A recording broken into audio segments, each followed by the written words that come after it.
आज हमसे रूबरू हैं डॉक्टर सुनील कुमार शर्मा। डॉक्टर शर्मा, आपका स्वागत करते हैं। आप ईएसआई हॉस्पिटल में यहाँ पर कोऑर्डिनेटर हैं। डॉक्टर शर्मा, बताएं कि ये जो कोविड-19 का ये दौर था जिससे हम गुजरे इन गर्मियों, इसमें क्या क्या अनुभव रहे? बेसिकली तो धन्यवाद मुझे यहाँ पे बुलाने के लिए। आकाशवाणी का तहे दिल से आभारी हूँ। कोई भी तरह का ये मेरा पहला इंटरव्यू है, लेकिन मैं आपको बताना चाहूँगा कि कोविड-19 में हमारे पास हमारे पास जो एडमिट हुए हैं ईएसआईसी हॉस्पिटल में, गरीब तबके के, मध्यम तबके के लोग और यहाँ तक कि हाई क्लास के लोग भी हमारे पास आए हैं। बेड की इतनी ज़्यादा शॉर्टेज जो हमने पहली बार हमारी ज़िंदगी में देखी है। ऑक्सीजन की डिमांड अचानक बहुत ज़्यादा बढ़ गई पिछले 1 डेढ़ महीने में। लकीली पिछले 10 दिन से पेशेंट्स का लोड काफ़ी कम हुआ है, लेकिन वो जो अपन ने दौर देखा वो वाकई में एक डरावना दौर था जिससे हम गुजर चुके हैं।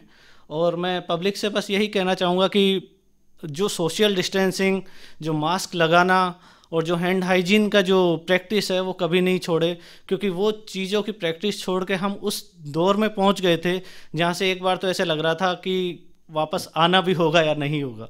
लेकिन जैसा अपना ह्यूमन नेचर है, हम किसी भी परिस्थितियों से पार पा लेते हैं और हमने वो किया है। डॉक्टर शर्मा, ये बताएं कि पिछली बार यानी 2020 में जो कोविड की लहर थी और एक ये 2021 की जो लहर है, इनमें आपने क्या क्या फ़र्क देखा? पेशेंट्स की एज को लेकर, उनके सिम्टम्स को लेकर, उनकी सीवियरिटी को लेकर क्या क्या फ़र्क महसूस हुआ आपको? हाँ, इस एज में, इस दौर में, सेकेंड वेव में हमारे पास जो पेशेंट आए हैं बेसिकली वो यंग एज के पेशेंट ज़्यादा आए हैं। यंग एज के पेशेंट जो 30 से 50 के बीच की उम्र वाले लोग हैं वो बहुत ज़्यादा सिक होके आए हैं और उनकी बहुत ज़्यादा डेथ्स भी हमारे पास हुई है। और वो डेथ्स ऐसी हुई है कि विद इन 2 to 3 डेज में उनके सिम्टम्स बहुत ज़्यादा अचानक बहुत ज़्यादा ख़राब हो गए। और चूँकि ऑक्सीजन की शॉर्टेज और सारी चीज़ें थी, उनको मैनेजमेंट, वो हमारे लिए एक बहुत ज़्यादा टफ काम रहा और बहुत कोशिश करते हुए भी हम उन आदमियों को बचा नहीं पाए। सेकेंडली, ये सेकेंड वेव जो हमारी प्रेग्नेंट मदर्स हैं, जो गर्भवती माताएं और उनके बच्चों के लिए भी बहुत घातक साबित हुई है।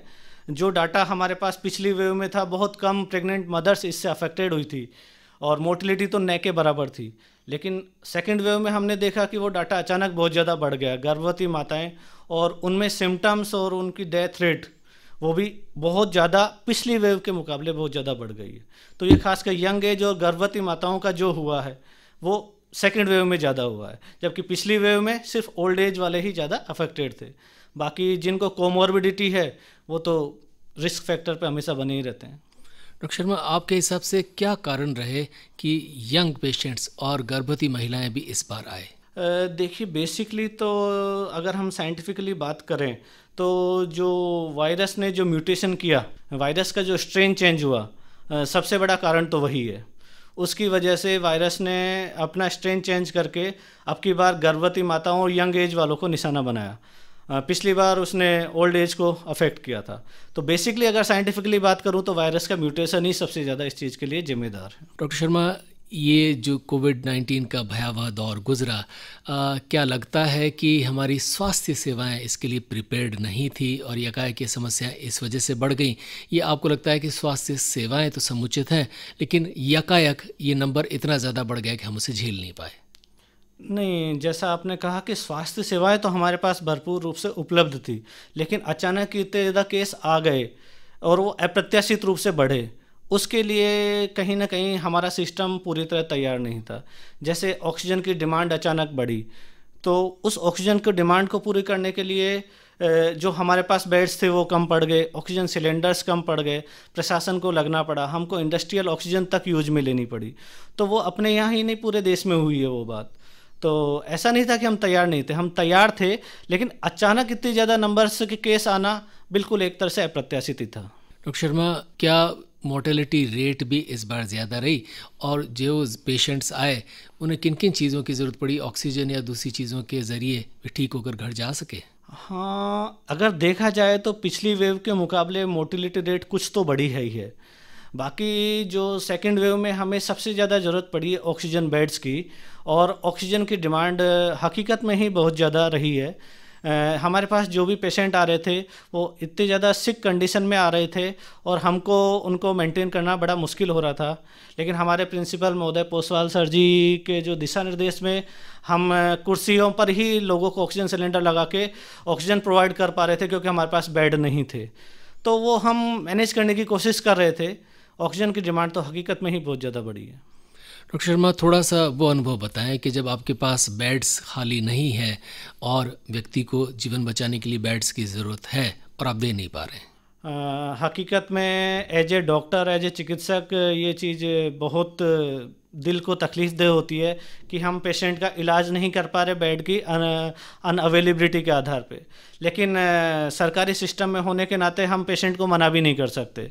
तो हमारी कोशिश यही रही कि जहाँ पर भी मरीज है, अगर बेड नहीं है तो अगर कुर्सी पर ही है तो हम उसको ऑक्सीजन लगा के वहीं पे उसका प्राइमरी ट्रीटमेंट तो स्टार्ट कर सके।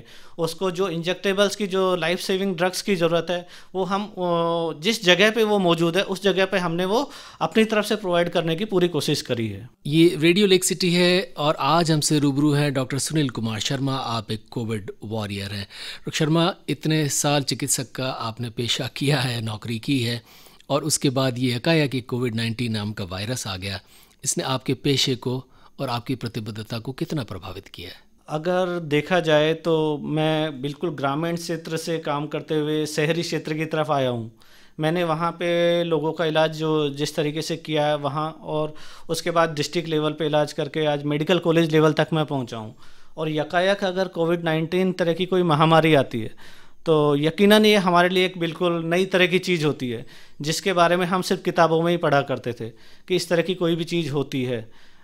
या हम जब हमारा थर्ड ईयर का एक सब्जेक्ट होता है जिसमें हम ये चीज़ पढ़ा करते थे कि इस तरह की महामारियाँ आती है और पूरे वर्ल्ड को एक साथ अफेक्टेड करती है, वो चीज़ हमने यहाँ पे फेस की है।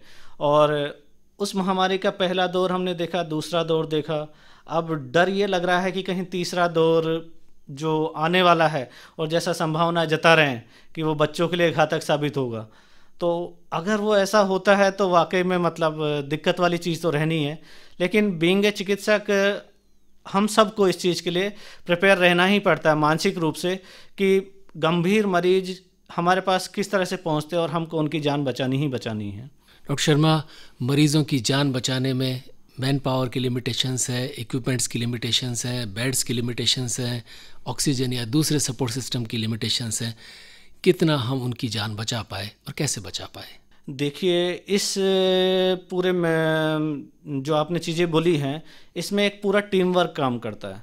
इसमें एक अकेला डॉक्टर का एफर्ट नहीं होता है। हमारे यहाँ पे डेडिकेटेड टीम मेडिसिन की, एनेस्थीसिया, गायनी, सर्जरी इस तरह से बनी होती है। उसमें फिर हमारा नर्सिंग स्टाफ का पूरा सहयोग रहता है, हमारे वार्ड बॉयज और केयर टेकर्स का पूरा सहयोग रहता है, और हम सब मिलकर एक सम्मिलित प्रयास करते हैं, तभी हम किसी मरीज़ की जान बचा पाते हैं। एक अकेला डॉक्टर मेडिसिन वाला खड़ा रहेगा और एनेस्थीसिया वाला वहाँ अवेलेबल नहीं होगा तो हम जान नहीं बचा पाएंगे। ये तो एक पूरा टीम वर्क ही है सर। और इसमें ऊपर से जो मॉनिटरिंग दिशा निर्देश हमें मिलते हैं कि किस तरह से हमें उस चीज़ को मैनेज करना है, वो गाइडेंस भी बहुत ज़रूरी होता है। और इस तरह से हमने जो ESIC हॉस्पिटल को अधिकृत करके जो प्रशासन ने अपन को एक प्रोवाइड करवाया कि आप यहाँ पे कोविड मरीजों का एक इलाज कीजिए, और जो हमारे सुमन सर, MS सर ने यहाँ पे एक अच्छी व्यवस्था की यहाँ पे, उसकी बदौलत हम सब ये कर पाए एक टीम वर्क की वजह से सर। चिकित्सकों पर, चिकित्सा व्यवस्थाओं पर आरोप लगते हैं, लगते रहेंगे। थोड़ा सा ये बताएं कि क्या हम फिर भी बहुत सारी जानें बचाने में कामयाब हुए? बिल्कुल सर, बिल्कुल सर। ये तो 100% सत्य बात है कि लोग चाहे कुछ भी कहें, लेकिन जो सरकारी चिकित्सा व्यवस्था है वो आज के समाज की रीढ़ है, हमारे समाज की ज़रूरत है।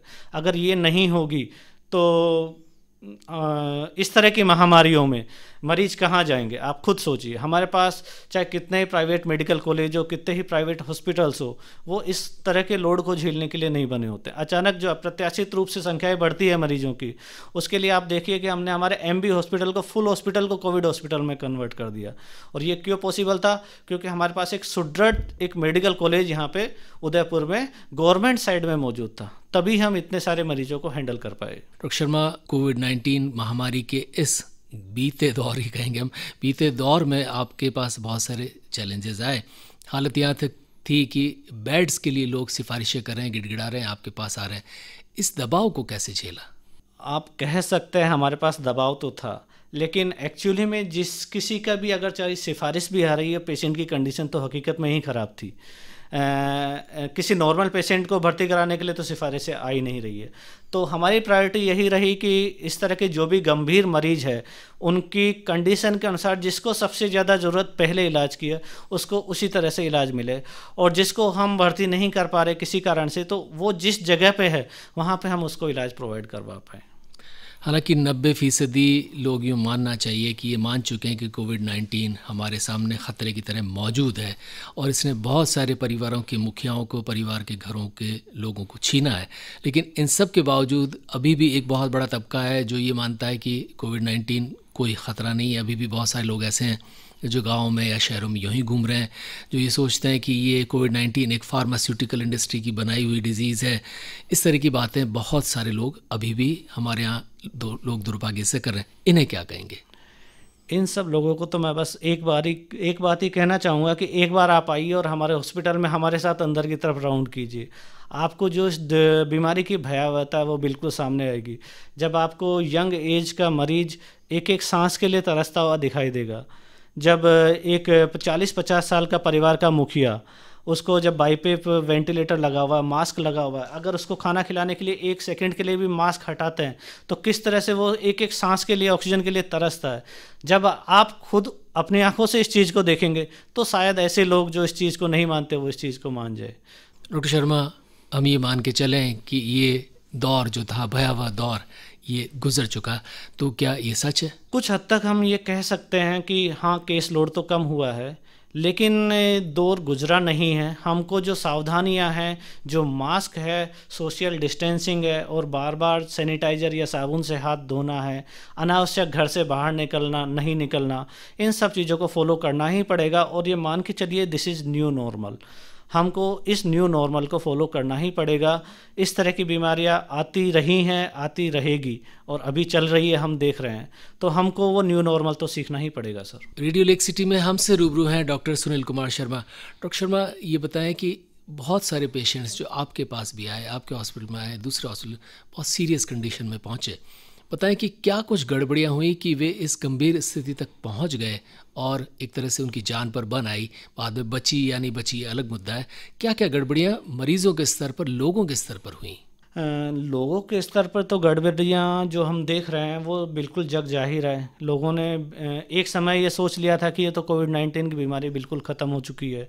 उन्होंने मास्क लगाना बिल्कुल छोड़ दिया था, बड़े बड़े फंक्शंस ऑर्गेनाइज कर रहे थे, कहीं भी आ जा रहे थे और बिल्कुल सोशल डिस्टेंसिंग का पालन नहीं कर रहे थे। उसकी वजह से हमने देखा कि एक नया वायरस का स्ट्रेन कहीं बाहर से आया और उसकी संक्रामक रेट इतनी ज़्यादा थी कि जैसा हमने पिछली वेव में देखा उसके जस्ट उल्टा हमने यहाँ देखा। इस बार हमारा ग्रामीण एरिया भी बहुत ज़्यादा अफेक्टेड हो गया। ये सिर्फ उस वजह से ही हुआ क्योंकि लोग बिल्कुल भी अवेयर नहीं थे सोशल डिस्टेंसिंग और मास्क के प्रति। और जब इस तरह के ख़तरनाक केस हमारे पास आए, चूँकि वायरस में म्यूटेशन हुआ था, उस वायरस में म्यूटेशन की वजह से हमने देखा कि लोगों में जो माइक्रो एम्बोलाई बने, उसकी वजह से लोगों में लकवा तक के लक्षण हमने देखे। लकवे तक के लक्षण यूजुअली अपन न्यूरोलॉजिकल सिम्टम्स मानते हैं, लेकिन कोविड-19 के कई केसेज जो मैंने आईसीयू में देखे उनमें लकवे तक के लक्षण देखे गए हैं और हार्ट अटैक के लक्षण देखे गए। ये कोविड-19 में बिल्कुल एक नई चीज़ थी और ये चीज़ बहुत ज़्यादा देखी गई है। और अब तो जो म्यूकर माइकोसिस आ गया है, ये भी वापस आप देख रहे हैं।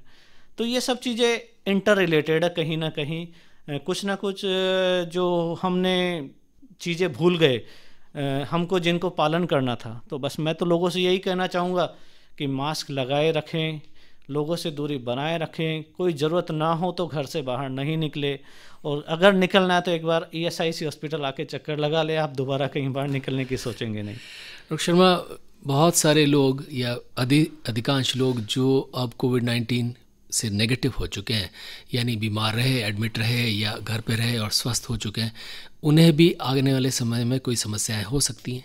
हाँ, हम पढ़ रहे हैं पोस्ट कोविड के बारे में। पोस्ट कोविड पिछले फर्स्ट वेव में भी था, सेकेंड वेव में भी है। सबसे ज़्यादा समस्याएं तो लंबे समय तक खांसी बने रहने की है, फेफड़े क्योंकि अफेक्टेड होते हैं तो उनको रिकवरी में बहुत टाइम लगता है। दूसरा, वीकनेस बहुत ज़्यादा लंबे समय तक बनी रह सकती है। तीसरा, जिनको क्रोनिक डिजीज़ है, डायबिटीज़ है, जिनको हाइपरटेंशन है, ये शुगर और जो हाइपरटेंशन का लेवल जब एक बार बिगड़ गया तो उसको वापस सुधरने में टाइम लगता है। तो ये जो समस्याएं ये बनी रह सकती है और इसके लिए हमारे आरएनटी में अलग से पोस्ट कोविड वार्ड्स बने हुए हैं, वहाँ पे आके आप दिखाएं और इन समस्याओं का उचित मैनेजमेंट वहाँ पे फिजिशियंस और जो भी संबंधित लोग उनके द्वारा किया जा रहा है। डॉक्टर शर्मा, थोड़ा सा ये बताएं कि अब ये माने कि धीरे धीरे, हालांकि कोविड-19 के साथ तो हमें रहना है शायद, लेकिन क्या हम कभी सामान्य ज़िंदगी जी पाएंगे, यानी बगैर मास्क की ज़िंदगी, या हम जिस तरह शादी ब्याह में जाकर खा लेते हैं, नाच लेते हैं, वो दौर कभी लौटेगा या आपको लगता है संभव नहीं होगा? देखिए, अगले 2-3 साल तक तो ये संभव होता मुझे तो नहीं दिख रहा है, क्योंकि जिस तरह साइंटिफिकली हम देख रहे हैं एक के बाद एक वेव आ रही है और अभी हम देख रहे हैं कि विदेशों में तीसरी लहर का आगमन शुरू हो चुका है। और अगर हमने सावधानियां नहीं बरती, हम पहले की तरह अगर दोबारा व्यवहार करने लग गए तो कहीं ना कहीं हम दोबारा तिबारा इसकी चपेट में आते रहेंगे। तो कुछ समय के लिए, कुछ सालों के लिए हमको ये मानना पड़ेगा कि ये न्यू नॉर्मल हमें अपनाना ही अपनाना है। शादी ब्याह, किसी भी तरह का फंक्शन, मास्क, ये सब चीज़ें अपन को देखनी ही पड़ेगी। यानी अब मुखौटों के साथ ही जीवन गुजारना पड़ेगा। बिल्कुल बिल्कुल सर, अगले 2-3 साल तक तो मान के चलिए ऐसा होना ही है। डॉक्टर शर्मा, जाते जाते लेक सिटी ने भी ये जंग लड़ी है जिसमें आप भी शरीक रहे हैं, उन्हें क्या मैसेज देंगे? मेरा तो बस यही मैसेज है कि अपने आप को स्वस्थ रखिए, अपने परिवार को स्वस्थ रखिए। आप है तो परिवार है, आप परिवार के मुखिया हैं, आपका स्वस्थ रहना जरूरी है। आप स्वस्थ रहेंगे तो आपका परिवार खुश रहेगा। डॉक्टर सुनील कुमार शर्मा, आपको लेक सिटी और रेडियो लेक सिटी का सलाम।